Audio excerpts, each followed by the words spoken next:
Shalom, selamat pagi. Salam jumpa bagi kita semua melalui program Renungan Pagi dari Bukit Sion Makale.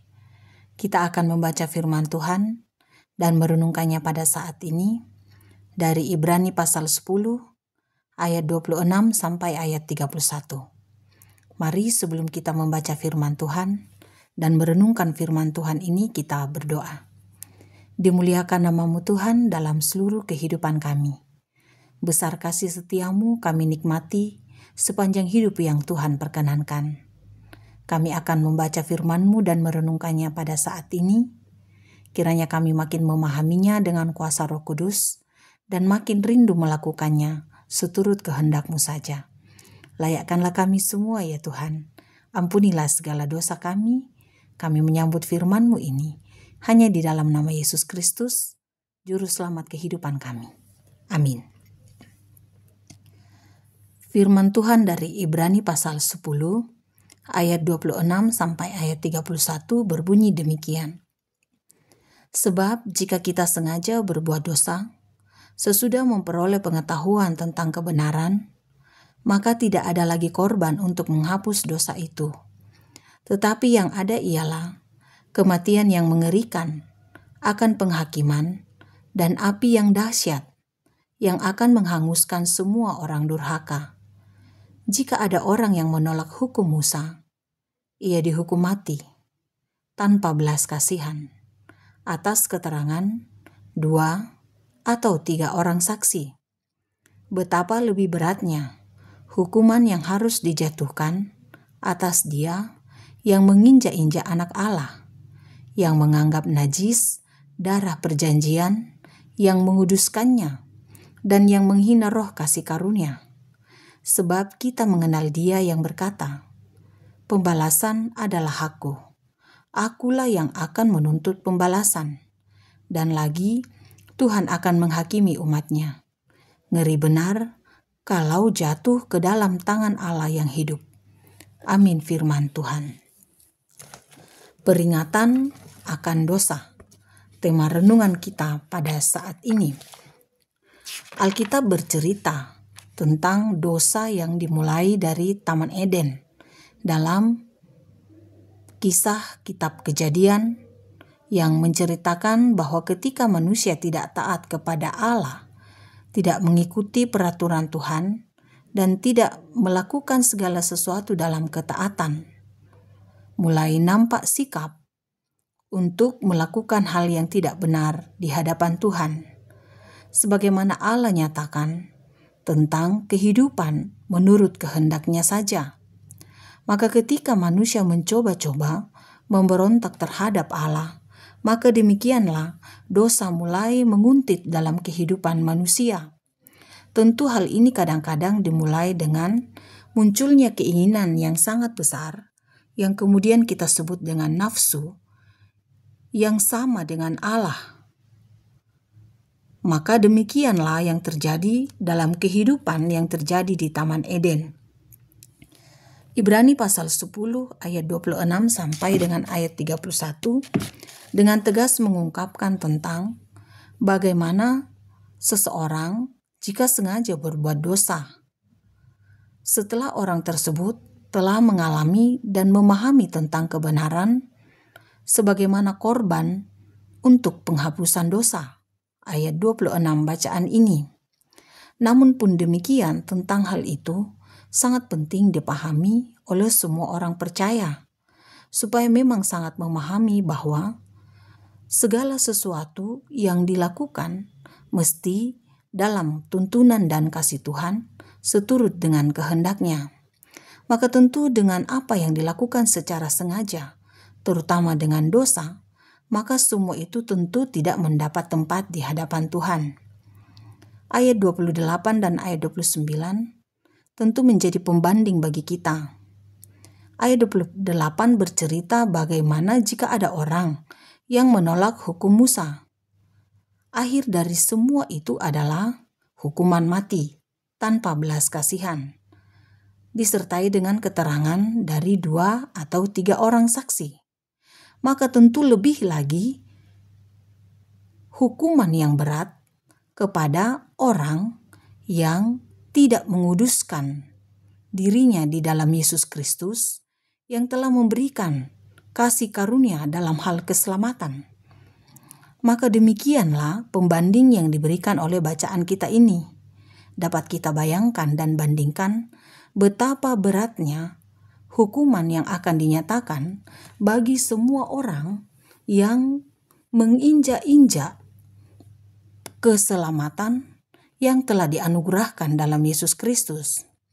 Keselamatan itu tentu mengacu kepada bagaimana Allah dalam anugerahnya yang besar menyatakannya kepada umat manusia tanpa terkecuali, bahwa keselamatan itu diberikan kepada semua orang.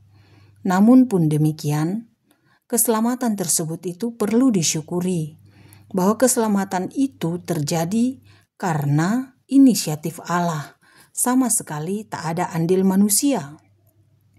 Maka sangat penting untuk memahami bahwa keselamatan yang telah dianugerahkan oleh Allah di dalam Yesus Kristus perlu direspon dengan baik dan disyukuri, hidup dalam kekudusan, tidak melakukan dosa, apalagi dengan dosa yang sengaja dibuat, sengaja dilakukan oleh orang-orang tertentu, tidakkah lebih lagi akan mendatangkan hukuman atas dirinya.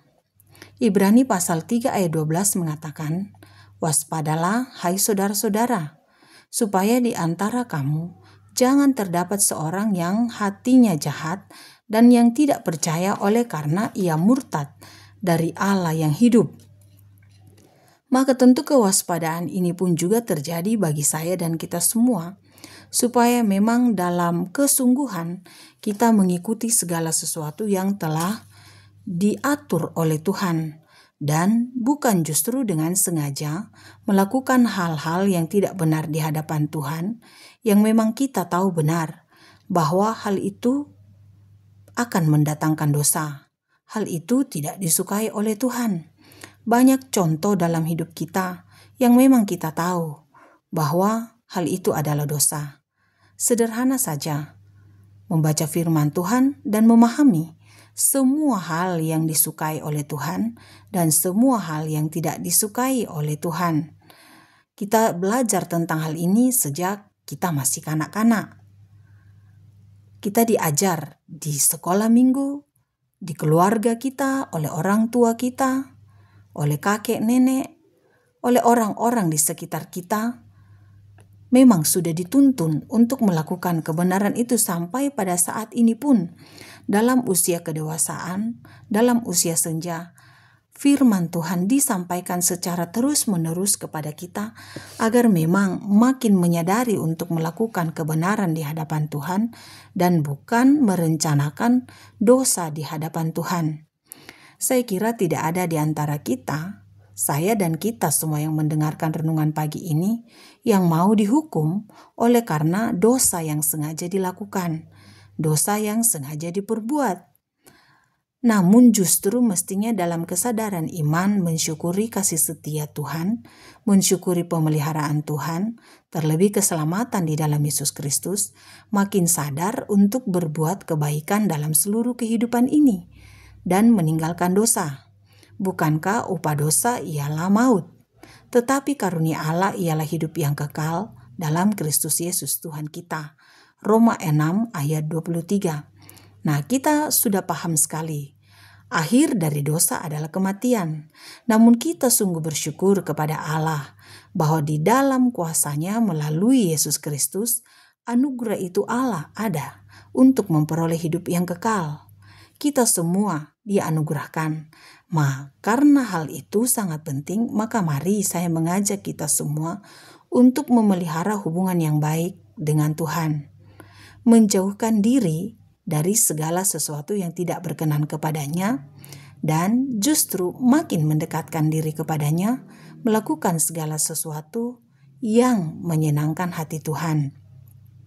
Mari kita semua membawa seluruh hidup kita kepada Tuhan, makin rindu melakukan kehendak-Nya, makin baik di hadapan-Nya, dan tidak sengaja berbuat hal-hal yang tidak dikenan oleh-Nya, justru makin sengaja berbuat hal-hal yang makin baik, makin disukai oleh Tuhan, makin dipuji oleh Tuhan untuk kemuliaan nama Tuhan. Roh Kudus menuntun seluruh kehidupan kita. Amin. Mari kita berdoa. Kami mensyukuri pemeliharaanmu Tuhan, seraya membawa seluruh hidup kami.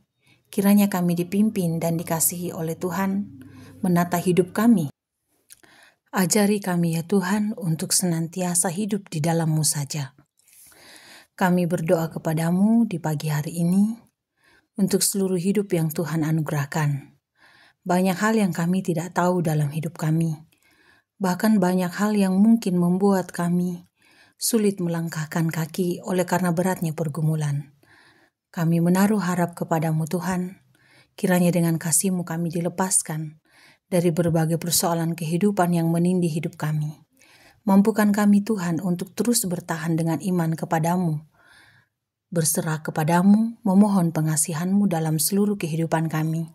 Sekiranya dengan pergumulan, kami tidak jauh kepadamu, namun kami justru makin dekat kepadamu. Kami bersyukur untuk kasih setia-Mu yang terus dinyatakan, terlebih dalam usia yang Tuhan perkenankan boleh dijalani. Syukur kepadamu untuk semua itu Tuhan. Syukur untuk semua kemampuan, talenta yang Tuhan anugerahkan. Biarlah dalam seluruh kehidupan kami, sungguh mempersembahkan seluruh hidup hanya kepadamu saja, untuk kemuliaan nama Tuhan. Diberkatilah seluruh pekerjaan yang kami tekuni dalam berbagai profesi. Biarlah kami dimampukan melakukannya, berdiri dengan teguh dalam iman dan pengharapan kepadamu. Kasih dan topangan-Mu kiranya menyertai seluruh kehidupan kami. Kami dituntun dan kami disertai. Kami juga berdoa kepadamu ya Tuhan, untuk semua hal yang kami rencanakan. Kiranya semuanya boleh selaras dengan kehendak-Mu, dan semua hal yang kami rencanakan boleh kami alami dan nikmati seturut kehendak-Mu saja. Berdoa kepadamu untuk semua keluarga yang jauh. Kasih dan topangan-Mu memeliharakan. Biarlah senantiasa dipersatukan dalam iman dan pengharapan kepadamu. Juga berdoa kepadamu ya Tuhan, untuk semua harapan-harapan. Biarlah semuanya itu Tuhan boleh terjadi dalam kasih dan pemeliharaan-Mu saja. Tuntun dan sertai kami semua dalam seluruh kehidupan kami, dalam seluruh perjuangan kami. Pimpin dan sertailah ya Tuhan, biarlah kedamaian-Mu terjadi di dunia ini, terjadi di dalam bangsa dan negara kami, terjadi di tempat kami masing-masing. Damai-Mu memelihara kami, menuntun seluruh hidup yang Tuhan perkenankan, menyertai para pemimpin dan pemerintah kami, menyertai kami yang berjuang senantiasa dalam kehidupan kami masing-masing. Topang kami ya Tuhan, kuatkan kami, ampuni dan kasihani kami. Di dalam nama Yesus Kristus kami berdoa kepadamu. Amin. Selamat beraktivitas. Tuhan Yesus memberkati kita semua.